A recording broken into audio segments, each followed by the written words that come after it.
O mga kababayan, si Bungit, si Bongbong Marcos, ayaw niya mag-resign. Talagang ayaw niyan mag-resign. Kasi nga makapal ang mukha niyan. Ha? Kahit ramdam niya na sa sarili niya na wala nang tiwala sa kanya yung taong bayan. Dahil makapal ang mukha mo at isa kang sinungaling at gahaman ka sa pwesto. Hindi ka talaga magbibitaw sa posisyon mo. Sa ibang bansa, pag once ang isang politiko inakusahan ng kanilang mga mamamayan na ganito kurakot at wala ng tiwala ang taong bayan sa kanya, sila na mismo ang nagbibitaw sa pwesto.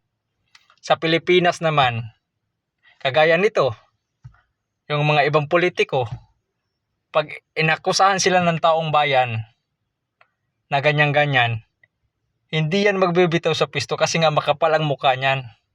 Bagkus niyan, kakasuhan ka pa. Kakasuhan pa nila yung tao na ordinaryong Pilipino na bumatiko sa kanila. Na dapat karapatan ng taong bayan na magsabi kung ano yung opinion niya. Dahil kami ang nagluklok sa'yo sa pwesto dyan. Kaya dahil makapal ang mukha mo, Mr. President, ayaw mo talagang mag-resign. Diba? Hindi mo ba nakita sa survey? 32 na lang ang naniniwala sa'yo.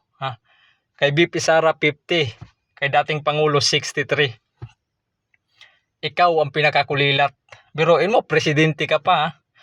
Presidente ka na walang tiwala sa iyo yung taong bayan. Samantalang yung taong pinakulong mo, yun ang pinagkakatiwalaan ng taong bayan. Dahil nga makapal ang mukha mo, hindi ka talaga magbibitaw sa pwesto. O di ba mga kababayan, kayo ano masasabi nyo?